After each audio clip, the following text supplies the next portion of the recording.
हो, फिर आप देख लेना, फिर हृदय नाच पड़ेगा। ये ऐसा आनंद का मार्ग है, ये ऐसा थोड़ी कि तुम्हें कोई भुलावे में डालने के लिए क्या तुम दे दोगे। खुद भिखारी हो विषयों के, तुम दाता हो क्या? क्या दे दोगे? क्या है तुम्हारे पास?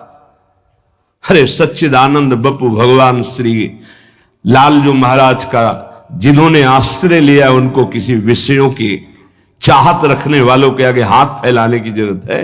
प्रणत कामदम पद्मजार्चितम। तो क्यों वो तुम्हें प्यार कर रहे हैं, क्यों वो तुम्हें दुलार कर रहे हैं? तुम्हारे मंगल के लिए कर रहे हैं। तुमको जो मिल रहा है उसको स्वीकार कर लो तो तुम्हारा जीवन कृतार्थ हो जाएगा। क्या है तुम्हारे पास?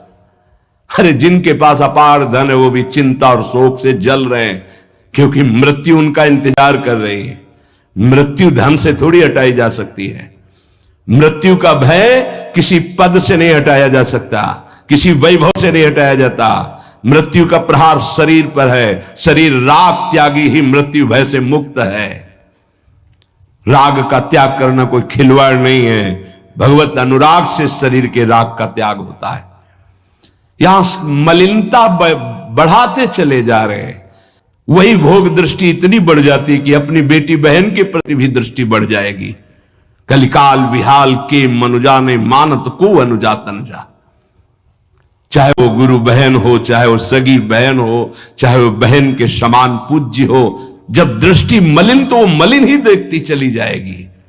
जब तक प्रेम जल से हृदय नहीं धोया जाता तब तक मलिनता का अंश बड़ी बड़ी साधना करने पर भी बना रहता है।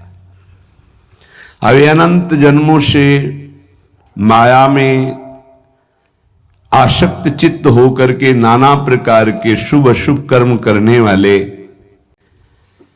जब भगवत कृपा से पुनः सत्संग प्राप्त करते हैं और साधन मार्ग में लगते हैं तो माया अपना प्रबल रूप है और यह ऐसी प्रतिकूलता झोंक देती है कि उसको लगता है कुछ नाम जपने से नहीं, कुछ साधन करने से नहीं, दुख तो वैसे ही घेरे हुए है। धैर्य छूट जाता है और भगवत मार्ग से विमुख आचरण करने लगता है। इसलिए उपासक को बहुत सरल ढंग से समझना चाहिए कि पुरानी फसल यदि बाजरा बोई है और बाजरा की रोटी मिल रही तो अगली फसल गेहूं बो दिया तो कल ही नहीं रोटी बना लोगे। 5-6 महीने लगेंगे किसान मेहनत करके, खेती तैयार करके, दाना बो करके, सींच करके, संभाल करके, फिर भी वो अतिवृष्टि, अनावृष्टि, ओले वृष्टि आदि से बच जाए, सुरक्षित हो जाए तो